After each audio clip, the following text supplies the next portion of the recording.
At this point and permit counsel to begin with their opening statements. I'm informed by counsel in terms of the time estimates that we're likely going to need to take a break at our usual interval at some point during the plaintiff's opening statement. So stand by for that purpose. Mr. Bursors, you may begin. Thank you, Your Honor. And as we discussed, I'll try to break around 11 o'clock. It's about 10 after 10 Thank now.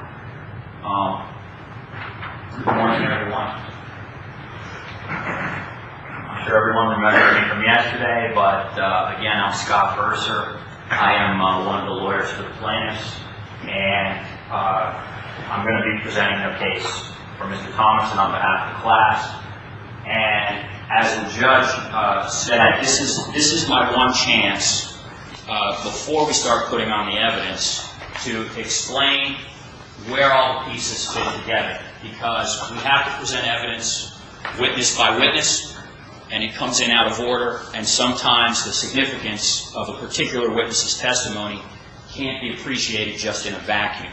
So what I'm going to do now for the next hour or so is give an overview of the whole story, so that when a witness comes in and tells you their part of it, you understand where it fits in.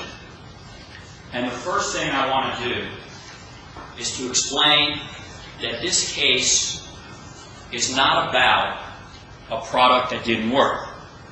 There was a lot of talk yesterday in voir dire about how products sometimes work for some people and they don't work for other people, and not every product is going to work for everyone. That is not what this case is about. This case is about a scam. This case is about false advertising. And there were no innocent participants in this scam. There were a lot of players involved, and every one of them knew what was going on. And we're going to prove that. Now, the first part of our case that I want to describe is the false advertising itself, the core of the scam. We all know now that it was a product called Avocor. It was represented in every one of the advertisements that this product would regrow hair. It was represented that this product was created and tested by medical doctors at a clinic. That wasn't true. There was no clinic, and there were no medical doctors. Actually, there were 2 doctors involved, but neither one of them had a medical license. So, we're going to show that evidence to you. The advertisements that you're going to see in this case consistently represent that the Avocor product was an all-natural herbal treatment. And we're going to prove that that wasn't true. We will prove that the Avocor product contained a drug, the drug minoxidil. We will prove that it was not all natural and it was not herbal. And there isn't even going to be a dispute about that, because no one's going to come in here and say that it was all natural. Everyone now acknowledges that this product had minoxidil in it. The advertisement said that the product was FDA approved. And by the way, since we now know it's minoxidil, that's a drug.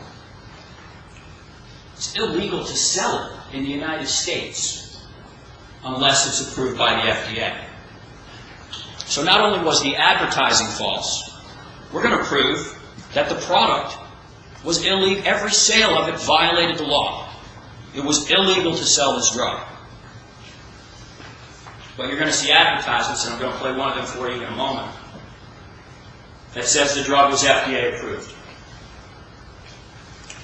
The advertisements said that the product was 90% effective.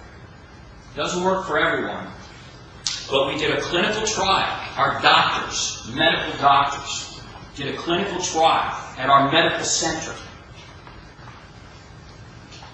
And the results of that trial showed that this is effective, this Avicor product is effective at regrowing hair 90% of the time. Now we're going to show evidence that minoxidil is effective about 20 to 30% is the efficacy rate for minoxidil. So these fellows said that they had a natural product that was 3 times more effective than minoxidil. In reality, it was illegal minoxidil. Now, rather than describe this to you, I want to show you 2 of the television advertisements. During the trial, I'm going to show you more television advertisements. I'm going to show you print advertisements. I'm going to show you radio advertisements. I'm going to show you internet advertisements. And they're all going to say the same thing. All natural, herbal, safe and effective, medical doctors, FDA approved, and it was all lies.